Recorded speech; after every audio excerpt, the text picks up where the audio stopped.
আমি বাপিয়া ছিয়া কিটার মারবার আসামি 6 মাস জেলে ছিল, পুলিশের সাথে মারামারি করছি, রং পানি খাইছি, পা থেকে মাথা পর্যন্ত লোহার রড দিয়ে মেরে আমার পা থেকে মাথা পর্যন্ত হাড্ডি ভাঙা। আমরা সকলে দোয়া করি আমাদের প্রিয় নেতা শহীদ রাষ্ট্রপতি জিয়াউর রহমান, বেগম খালেদা জিয়া, আরাফাত রহমান কোকো এবং সর্বোপরি গত 12 ফেব্রুয়ারি আমাদের প্রিয় নেতা বাংলাদেশের প্রধানমন্ত্রী জনাব তারেক রহমানকে আপনারা ভোট দিয়ে সর্বোচ্চ ভোট দিয়ে নির্বাচিত করেছেন এবং আপনাদের ভোটে জনাব তারেক রহমান বাংলাদেশের প্রধানমন্ত্রী হয়েছেন। আমি শুধু আপনাদের এলাকার মানুষ হিসেবে আমি আপনাদেরকে অনুরোধ করব এবং আমি আপনাদেরকে আহ্বান জানাবো, আপনারা অতীতে যেভাবে তারেক রহমানকে ভোট দিয়ে নির্বাচিত করেছেন, এই আগামী 9 এপ্রিল আমাদের প্রিয় নেতা জনাব রেজাউল করিম বাচ্চা ভাইকে সর্বোচ্চ ভোট দিয়ে, ধানের শীষে ভোট দিয়ে আমাদের প্রিয় নেতা বগুড়ার কৃতি সন্তান বাংলাদেশের প্রধানমন্ত্রী জনাব তারেক রহমানকে সম্মানিত করবেন ইনশাআল্লাহ। এই প্রত্যাশা রেখে আমার বক্তব্য শেষ করলাম।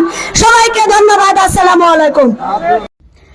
প্রিয় দর্শক, নেতানিয়াহু বেঁচে আছে এটা প্রমাণ করার জন্য ইসরায়েল আপ্রাণ চেষ্টা করছে। একবার কফি শপের ছবি ভিডিও দিচ্ছে, আবার দিচ্ছে তার 5 আঙ্গুল 4 আঙ্গুল 6 আঙ্গুলের, কিন্তু এটাই প্রমাণিত যে আসলে তারা মরিয়া হয়ে গেছে যে নেতানিয়াহু বেঁচে আছে এটা প্রমাণ করার জন্য। এটা কেন প্রমাণ করবে? কারণ এখন যাতে কোনো ধরনের অপ্রত্যাশিত ঘটনা না ঘটে, নেতানিয়াহু নাই এমন যদি জেনে মানুষ জেনে যায় বা ইরান জেনে যায় বা তাদের এটা বিশৃঙ্খলা তৈরি হতে পারে, যার জন্য তারা আপ্রাণ চেষ্টা করছে যে নেতানিয়াহু বেঁচে আছে এটা প্রমাণ করার জন্য। এখন এইটা প্রমাণ করতে গিয়ে তারা আরো বেশি কনফার্ম করে দিল মানুষকে যে নেতানিয়াহু বেঁচে নেই, বা বেঁচে থাকলেও তার এমন অবস্থা যে সে সামনে আসতে পারছে না বা তার সিরিয়াস অবস্থায় যদি সে বেঁচে থাকে। এখানে বাট কিন্তু বলে কিছু নেই, অনেক মিডিয়াতে এবং অনেক বিশেষজ্ঞ বলছে যে নেতানিয়াহু আসলেও বেঁচে নেই। তো এখন সে যেটা দিয়ে শুরু করেছে নেতানিয়াহুর উস্কানিতে ট্রাম্প যেটা শুরু করেছে সেটা আসলে এখন ট্রাম্প একা হয়ে গেছে। নেতানিয়াহু যদি গুরুতর অসুস্থ হয়ে থাকে, নেতানিয়াহু যদি নাও থেকে থাকে, তাহলে ট্রাম্প এই ক্ষেত্রে একা, কারণ ট্রাম্পকে আসলে কেউ সহযোগিতা করছে না। তার মিত্র দেশগুলো একে একে কিন্তু তার পাশ থেকে সরে গেছে, ইভেন যুক্তরাষ্ট্র কিন্তু বিভক্ত হয়ে গেছে। সো এখানে সে কাউকে পাশে পাচ্ছে না, একা হয়ে পড়ছে। একা সে বিভিন্নভাবে হুমকি ধুমকি দিচ্ছে, বিভিন্ন চেষ্টা করছে যে সেই সমঝোতা আসার, কিন্তু সমঝোতা হচ্ছে না তার সাথে। তো সেখানে আসলে কি করা, ট্রাম্প এখন কি করবে? একের পর এক আঘাত তাদের উপর আসছে, বিশেষ করে মধ্যপ্রাচ্যে তারা স্থল সেনা পাঠাবে বলছে, কিন্তু আমরা কিন্তু সেই উদ্যোগ এখন আর দেখছি না, কারণ সেখানে তারা জানে যে তারা কি পরিমাণ আক্রমণের শিকার হবে।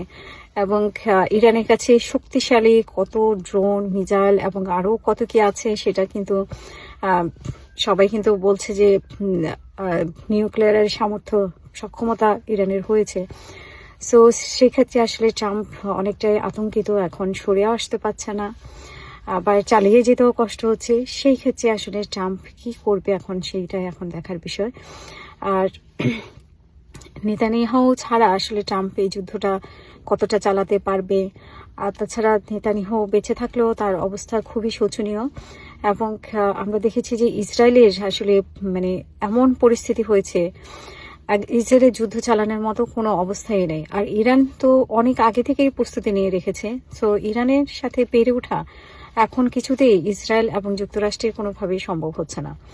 কারণ ইরান জন্ম থেকেই আমরা শুনেছি যে জন্ম থেকেই তারা প্রস্তুতি নিয়ে রাখছে যে কোনো সময় এরকম আক্রমণ হতে পারে, এবং আক্রমণ হলে কি কি করবে, তাদের কৌশলগত, তাদের অস্ত্র শস্ত্র সব দিক থেকেই তারা প্রস্তুত। ইভেন আমরা দেখেছি যে তারা বোমার সামনে তারা দাঁড়িয়ে মিছিল করছে, আল্লাহু আকবার স্লোগান দিচ্ছে। সো এই জাতিকে কোনোভাবে পরাস্ত করা কঠিন। এখন কিভাবে তারা ফেরত আসবে ট্রাম্প, সেটা এখন দেখার বিষয়।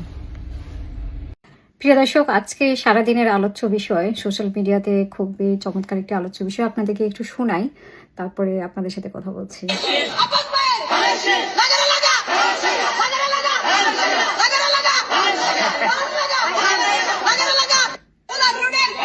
জি, ধানের শীষ লাগা ধানের শীষ, এই ধানের শীষ লাগায়া ABM ওবায়দুল ইসলাম ঢাকা ভার্সিটির ভিসি হয়েছেন। এটা নিয়ে সমালোচনার কোনো শেষ নেই। এবং এই টিচার থেকে কি শিখবে, ধান লাগানো শিখবে নাকি পাট লাগানো শিখবে, শুধু লাগানোই শিখবে, যাই হোক আমি ওই দিকে যাচ্ছি না। কিন্তু কোটা এবং মেধা এই স্লোগান যখন ছিল বিপ্লবের সময়, গণ অভ্যুত্থানের সময়, এরপরে আমরা 8ই আগস্টের পরে আমরা কি দেখেছি? 8ই আগস্টে এই কোটা না মেধা, এটার মূল্যায়ন করতে গিয়ে যে বিপ্লবটা হয়েছে, গণ অভ্যুত্থান হয়েছে, সেখান থেকে আমরা 3জন উপদেষ্টা পেলাম, একটি দল পেলাম। তারপরে সেই দলটা এমন যে আমরা নিশ্চয়ই শুনেছি, আপনারা নিশ্চয়ই এতদিন শুনেছেন যে সার্জিস আলম একটি বক্তব্য রাখছিলেন, সোশ্যাল মিডিয়াতে ভাইরাল হয়েছে এই বক্তব্য, যে আমরা যেখানে ইচ্ছা যেতে পারতাম, যা ইচ্ছা করতে পারতাম, পোলাপান উপদেষ্টাদের সামনে যায় গালি দিতে পারতো, 2-4টা উপদেষ্টার সাথে দেখা করতে পারতো, আড্ডা দিতে পারতো, সব কিছুই করতে পারতো, যে যখন ইচ্ছা সচিবালয়ে ঢুকতে পারতো। তো কোটা না মেধা এই করে করে কিন্তু 3জন উপদেষ্টা হয়েছে, তারপরে একটি দল হয়েছে। এখন আবার সেই কোটা না মেধার ভিত্তিতে দলটি আবার কিছু সিটও পেয়েছে, যেটাকে মাহফুজ আলম বলেছেন, যে সাবেক উপদেষ্টা মাহফুজ আলম বলেছেন যে এক ধরনের ভাগ বাটোয়ারা নির্বাচনের মাধ্যমে এটা হয়েছে। সো তাহলে, এবং আপনারা নিশ্চয় দেখেছেন যে ডক্টর ইউনূসের প্রায় কোলে বসার মতোই তারা, সবাই বলতো যে ডক্টর ইউনূসের বাচ্চাদের দল বা ডক্টর ইউনূসের দল। তো আমি সেই ব্যাখ্যা যাচ্ছে না আসলে ডক্টর ইউনূসের দল নাকি ডক্টর ইউনূসের বাচ্চাদের দল, কিন্তু আমরা দেখতাম যে সব দলকে টেক্কা দিয়ে এই দলটিকে সামনে আনা হয়েছে। এই দলটিকে পারলে ডক্টর ইউনূস খাওয়াই দিত, পড়াই দিত 3 বেলা পর্যন্ত। একটা বাচ্চাকে যেভাবে মা লালন পালন করে, এই দলটাকে 18 মাস ধরে ডক্টর ইউনূস লালন পালন করেছে। তো সেই কোটা না মেধার ভিত্তিতে যদি এই পর্যন্ত আসতে পারে, সংসদ পর্যন্ত পৌঁছে যেতে পারে, অন্তর্বর্তীকালীন সরকারে যদি পৌঁছে যেতে পারে, তাহলে ধান লাগায়া ভিসি হতে পারবে না। তো এই দেশেই সেই বাংলাদেশে তো কোনো পার্থক্য নেই। অন্তর্বর্তীকালীন সরকারের সময় আমরা পার্থক্য দেখি নাই, আওয়ামী লীগের সময় কোনো পার্থক্য দেখি নাই, বিএনপির সময় পার্থক্য কিভাবে দেখতে চান, কিভাবে আশা করেন, যেখানে দিনের পর দিন এরকম হয়েছে। 18 মাসে আরো বেশি দেখেছি যে এত পুরাতন দল, এত পুরাতন নেতা, সারা জীবন তারা মাঠে কাটিয়েছে নেতৃত্ব দিতে গিয়ে, অথচ সেই সব দলকে পেছনে ফেলে একটি নতুন দলকে ডক্টর ইউনূস লালন পালন করে এই পর্যন্ত সংসদ পর্যন্ত পৌঁছে দিয়েছে। ডক্টর ইউনূস নিজেই বলেছেন যে এরা এমপি হবে, মন্ত্রী হবে, কয়টা সিটও পাবে, ঠিক কয়টা সিটের ব্যবস্থা কিন্তু উনি করে দিয়েছেন। তো সেই একটা সরকার থেকে আপনারা লাভবান হয়ে যদি 6 জন সংসদে যেতে পারেন, তাহলে ধান লাগায়া একজন ভিসি হতে পারবে না কেন? আমার আপনাদের কাছে প্রশ্ন। আমরা সকলেই এই সিটি কর্পোরেশনের সেবক। আমাদের কাজ এই সিটি কর্পোরেশনের মানুষকে সেবা দেওয়া। এই মানুষগুলো